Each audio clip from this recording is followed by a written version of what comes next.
With that, I want to segue into my first question, which is, what are some things commonly unrecognized as mental or emotional abuse or trauma? So when you think about emotional trauma or psychological trauma is any experience that one has had that has left a psychological injury on the brain.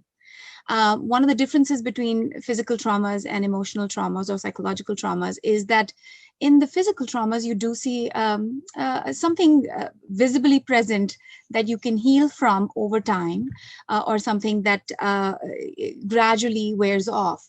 Psychological and emotional traumas are internalized at a much deeper level, where the wounds may not be visible to your eyes. However, the internalized experiences turns into negative core beliefs about self. So one may move away from an experience of a emotional injury as I'm not worthy, I'm not good enough, something's wrong with me, I am unlovable. So emotional and psychological invalidation and traumatic experiences can lead to developing negative core beliefs about ourselves, which become the absolute truths with which we live our lives. I think it's great to define that, because a lot of the time mental and emotional abuse gets left out of the conversation about abuse altogether. People understand physical abuse, but they may not even know that abuse can be mental or emotional. Yeah, that's I agree with you, and I'm really excited about this topic and having this conversation in this forum, because I think it's really important to reach out to as many people possible in even becoming aware of what psychological and emotional trauma and abuses. I think pain and suffering is a common denominator to all of us.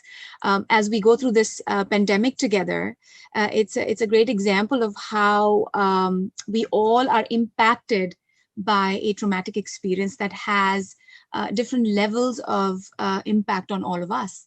Right. So I think that while one may not be aware sometimes of emotional psychological traumas, they exist for all of us. And recognition of that is the first place to be, so that we all can develop an emotional vocabulary that actually helps us name our experiences. Most often we may experience something and it is manifested in our behavior, but we really don't have a name or an understanding of what our internal experience is. So I think that's a really key piece in our self-awareness and growth. I love that you use the pandemic as an example, because that's an example of us taking care of our physical health. But as a result of that, it's affected our mental health more than I think most people would have imagined. Right. And so it's like, okay, well, it's like a balancing act. Right, absolutely. And you know, I'm humbled to say that, you know, through this experience, there has been a significant surge in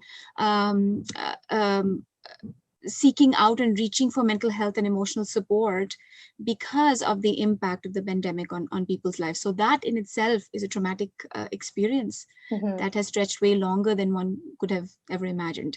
So when we talk about trauma, going back to your original question about psychological emotional traumas, when we talk about trauma is any experience, and you know, it's the big T word that can be quite overwhelming when you hear about it, or one tends to even normalize that it wasn't that bad. So that in itself becomes invalidating. But trauma is any experience that we actually see as traumatic, like earthquakes, tsunamis, pandemic, robberies, sexual abuse.